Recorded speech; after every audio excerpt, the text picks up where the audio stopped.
So I've been coding for about 6 years now, and I have built up my very own reputation. I have almost 900 commits on my GitHub repo, and almost 73,000 people have seen my GitHub account itself. But one very embarrassing thing I have about me is that I've never actually made a game of my own. So I have made very small games, like I once made a calculator game and once a guessing game, but I've never done something with a full-fledged game engine or a framework. So today I'm going to give myself the task of making my very own video game. But there's a couple of catches. I want this video to, get a lot of views. So I'm only going to give myself 24 hours because that catches people's views, as seen over here. But another thing I also want to do is actually learn to make the actual game up myself. I've used a little bit of Unity, but never made an actual game with it, but I feel like using Unity would be a bit like cheating. I'm not saying this to disgrace anyone who uses Unity.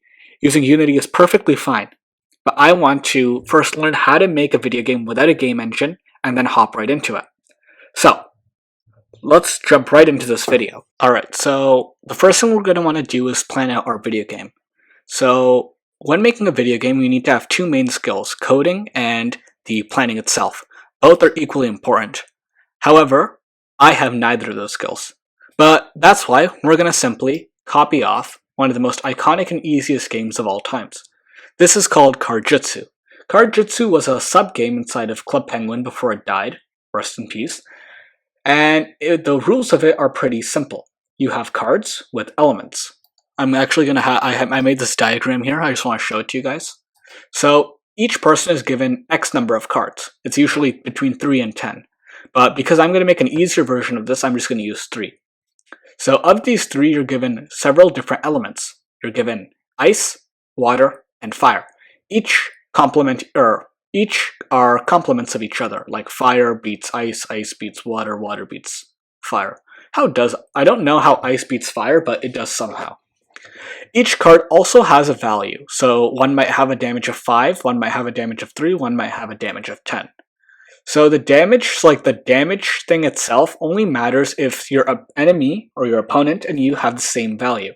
For example, if one person has 5 and the other person has 5, and they're both red cards, so fire, the winner will be, well, red 10.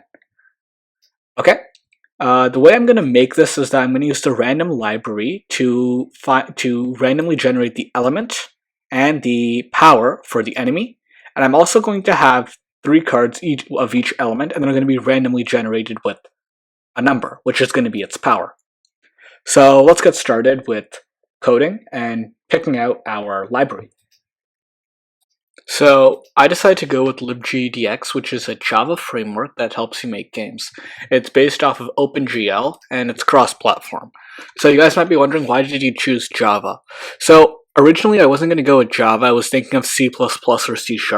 The issue is that both of them are like parts of Microsoft, and well, they don't really work well with Apple that much. So after that I decided to learn how to install LibGDX and run it. So for this, I found a very nice tutorial by the Learn Programming channel. I will have that linked in the description, as you should, cite sources and all that. Alright, so now let's look at the app itself. So the app is just a starter code. So currently I have it set up for Android and the, desktop. It can also port over to many other things as well, such as, I believe, PS4 and iOS and HTML. But let's just run this. So it opened up a window in my other screen, and it looks like this. Alright, so now we've successfully started out our game engine, now we're going to start coding. So let's get to it. So prior to actually starting coding, we first need to make cards. So these cards are over here. So what I'm thinking is that I'm going to make the cards with the elements, and then there's going to be like a variable that's going to randomly generate the actual value of the cards. Alright? And to do this, I don't actually have any Photoshop experience, so I'm going to use Google Drawings. I don't know how this is going to go, but let's see how it goes. Alright, so about 2 minutes later, I've created the fire one, so I decided to go with red and then have blue fire because blue fire looks cooler and it's also hotter. So now that I have the red one ready, I'm going to go ahead and create the ice and the water. cards as well. Alright, so here's the image for the snowflake, and here is the image for water. Yeah, so you guys might be thinking, yeah, so these are the ugliest possible things you could have possibly made, and to be honest with you, you're actually right. But currently I don't have a lot of time, because this needs to be made in 24 hours, so let's just start coding. Alright, so I finally got the code working. So before showing you guys the first demo, I'm just gonna, explain everything. So all I did was I loaded my assets, and then I loaded them into them as a texture. Then what I did was I set the background color to black, because the red looked ugly. Then I drew those textures, and then eventually when you hit, close, it's just gonna, destroy everything. So let's just see how it looks like so far. And that's how it looks like. So you might be noticing that this is a little bit ugly, but since we're only at a time limit of 24 hours and I don't know how this framework works at all, this is the best that we're going to go with. Now the next thing we're going to want to do is just randomly generate PowerPoints. So let's get to it. Alright, so I got the random library working finally. So all I just did is generated 3 numbers randomly from 1 to 10, and I stored them into these 3 integers. And then what I did was I just took the cards location and I just placed it right above them. So at the end of it, this is how it looks. Zoom out and boom. So this is the card and then this is the value. So 5, 10, and 4. Now the next thing we're going to be implementing is how to click these buttons. And then after clicking the buttons, we're going to have that miniature battle. So let's get to it. So it's been about 5 hours since I last did my recording, and things aren't going that well. So I've been trying to make my game in such a way that whenever I click on an image, it will do something. So far, all I wanted to do is just print out the card. However, it doesn't seem to be doing that. Let me just show you guys how it's working so far. So if I'm clicking the fire card, it prints out snow, fire, and water. If I click the snow card, it doesn't show anything except the coordinates and stuff. So this is a problem. Now, since I don't have a lot of time left, what I'm going to do is I'm going to put a button on every single card, right beside it, to click on. This isn't ideal, but there's not much I can do right now. So let's get to it. Alright, so I finally built the buttons themselves, so I'm just going to show you guys very quickly what I did. So I created 3 text buttons. One's a fire button, water button, and snow button. That's pretty straightforward, right? And then I had this font. It's the same font I used for the rest of the text. And what I actually did was that in the numbers that we saw earlier, I took those numbers, I deleted them, and then I put a button, which is transparent, so it looks exactly the same.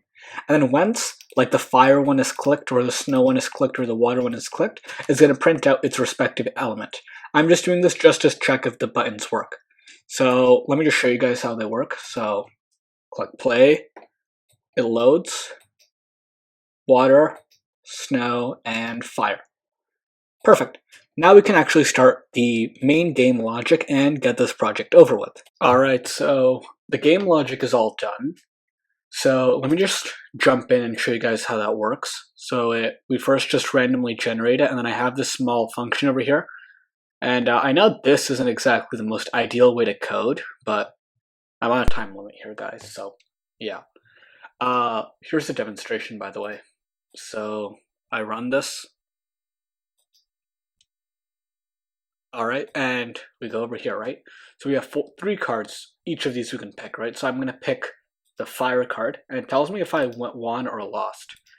I'm currently going to make the end screen, but I'm thinking instead of an end screen, I'm thinking of playing some audio. This is because I've always wanted to experiment with audio, especially in video games.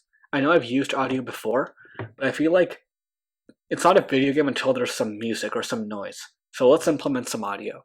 Alright, so after a couple of more minutes of coding, I finally hacked together the audio. So I've used MP3 files. I have MP4s in there too. I'm going to have to remove them, obviously. So before I show you guys the final product, I just want to give my ending remarks about this product and this video itself. This video took a lot longer to make, mainly because I gave myself 24 hours to make this game. This game is not a good game, and I think we both can agree on that. This is there for 2 reasons. 1, because I'm not experienced in game dev, at all. And 2, because, this is my first time making a video game.